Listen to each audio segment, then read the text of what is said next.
In our previous video, we looked at this homebrew antenna that I had made that worked on the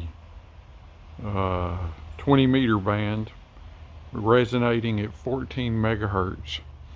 And it works really good. As we said in the last video, it has a wide bandwidth, and if you remove the white PVC connector that I have there at the bottom and replace it with a 49 to 1 unknown or 64 to 1 unknown, you can even take and use this exact setup for, I believe it was 10 meters, 12 meters, and 15 meters also. So you can do that with this right here. But one thing that I did mention in the last video was that I would possibly take this right here, which is a telescoping antenna, which I picked up off of Amazon for right around $20. This antenna is 18.5 foot long, and I had said in the previous video that I was going to tap the aluminum fitting on the top of this antenna and put this telescoping antenna on the top and see what it would do. Well, I did that, and the results were that with this antenna right here on the top of this one, it reached a height of about 40 foot. And with that, I could also get a good match on the 40 meter band. So with this 18.5 foot antenna mounted on the top of this pole, it resonated very well on 40 meters. I mean, very, very well. As a SWR of 1.1 or better at on the 40 meter band. But there was a problem there. Not necessarily a problem, but just something that would be a hindrance.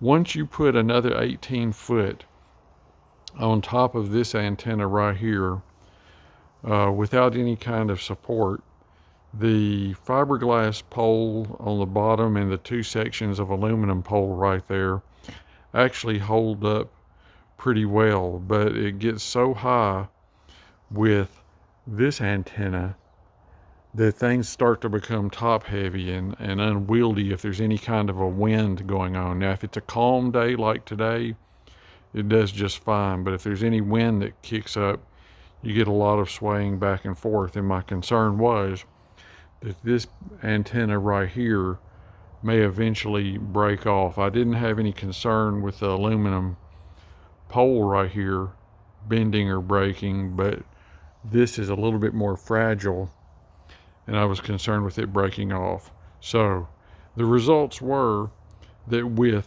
this extendable antenna mounted on top of this existing antenna, it did resonate on 40 meters very well, and you could talk on it. It did fine. But one thing, once it got to that level, is you did not have the ability to put the 64 to 1 unknown on there and resonate on the lower bands. So what you could do, if you had this, you could put this on top and resonate on 40 meters. You can have this alone and it resonates on 20 meters. Replace it with a 64 or 69 to 1 unknown, or 64 to 1, I think it was, unknown, and it'll resonate on 15, 12, and 10 meters. But rather than putting this on top right here, you can also do something else that I'll show you, so stand by. To resonate on 40 meters, rather than putting another pole on top of this, you can make something like this. You make yourself a loading coil out of a piece of 1-inch PVC and some 16 gauge wire. There's approximately 15 wraps around this, and it's, if I remember right, it was about 67 microhenries. I think, I can't remember exactly how much it was, but it connects between the PVC right here. I'll show you. It connects between this point, this coil right here connects between this point and this point right here.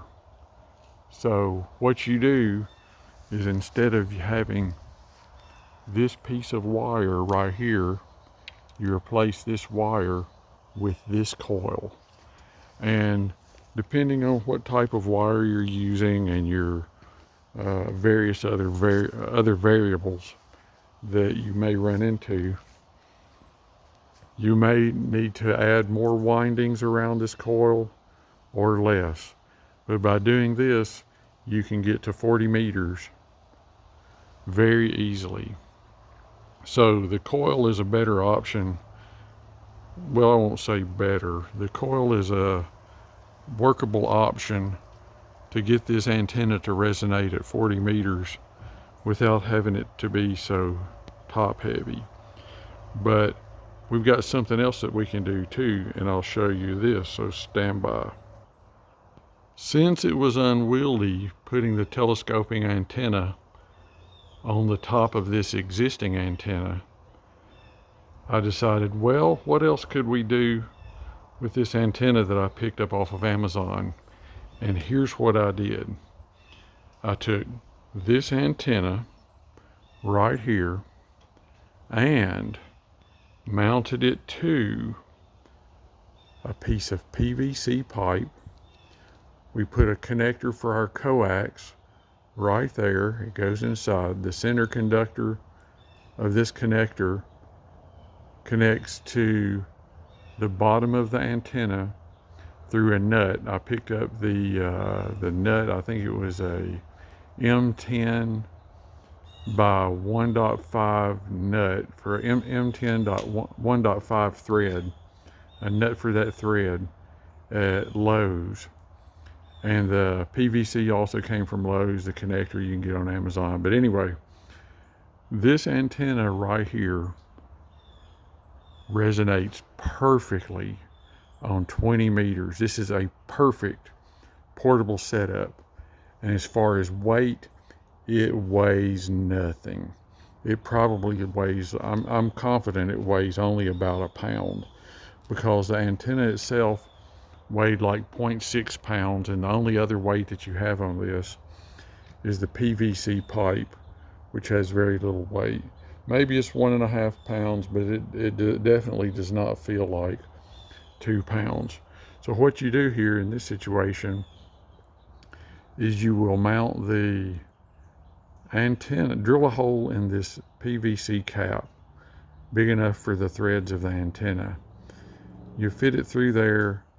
You take a nut, get it started, and you want to have it wired somehow that works for you in your situation. I used a terminal that went over the threads of the antenna and bolted the antenna and the wire to the cap. Then we took the center the wire that came off of the antenna goes to the center conductor right there. Now the one thing that you'll need to do is you'll need at least 2 radials, probably, I would say 2.5 meters long. You may have to test that and see how it resonates with your setup wherever you happen to be. And the radials will connect to this right here. What I did was I had this alligator clip right here that I connect the radials to. The gator clip is connected to the one set of holes on the connector, and then the alligator clip itself will clip onto your radials. And your radials need to, it will basically match up your antenna and give you the desired SWR reading at 20 meters, 14 megahertz. Now, you're going to have to experiment some with what will work for your setup. And that's based on the elevation that you have the antenna off of the ground, your soil conditions, the angle of your radials. Actually, they work more like a counterpoise than a ground radial. But anyway, you'll have to fool with that and see what works best for your situation. But this is an awesome 20-meter antenna for a total cost of about, are you ready? $30. $10 for the antenna, $3 for the connector, probably I think it was 80 cents for the PVC cap, and $4 for an 8-foot section of PVC pipe. So for right around $30, you can have a 20-meter vertical antenna that weighs 2 pounds or less that will get you going.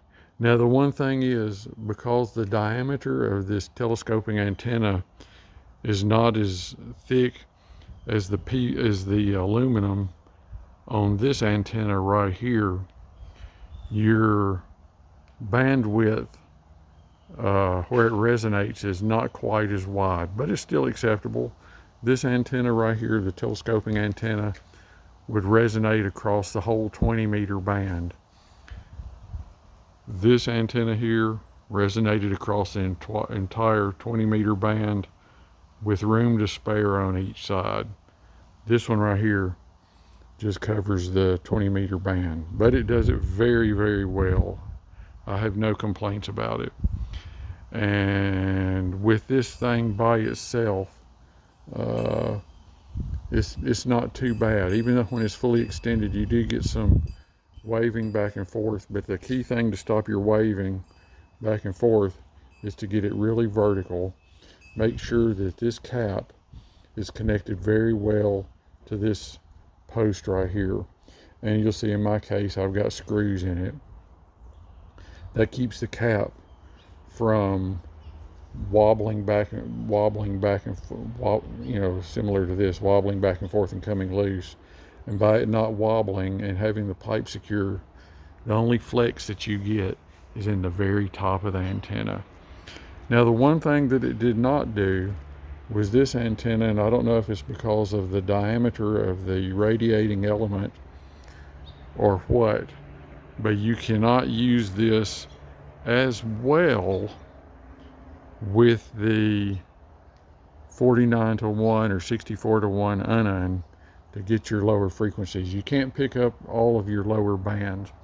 Now it did resonate on 20 meters, as I said, and also with the 64-to-1 unan, it resonated at 10 meters very well, but it would not pick up 15 and 12.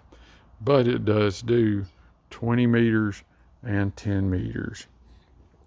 And that's with the with two 2.5 meter radials connected right there at the bottom.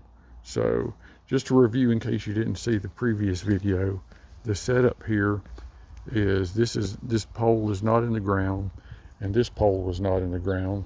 What I have here is a farm fence post driven into the ground, and everything is bungeed to the farm fence post. But it works very well. We've had some storms, some wind, and I haven't had any problem with this flexing or getting all sideways or anything like that. It works very well. So if you want to do things on a budget, these are a couple of ways that you can go. The paint pole antenna right there ran me probably $50 to make it all, but it's a much more stable and secure platform. But for less than 30 bucks, you can make a portable to carry with you wherever you want to go. You can have this, works well, throw it in the trunk of your car, and do what you want to do when you get there.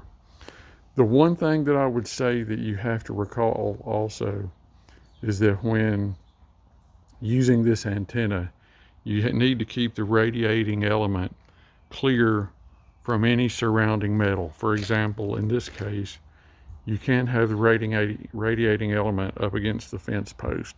You need to have it mounted above the fence post by, at least a few inches above your connector right there. So if you enjoyed this video, give it a thumbs up. Share it with some friends if you're into ham radio. This is all for ham radio right here. And I may do a video next time on what you see in the background there, that white electrical box and solar panel, and I'll tell you what that is. So be watching for that video, because it's interesting also. It was one of the projects I did earlier this year. So with that, we're going to sign off for now, and everybody have a good one.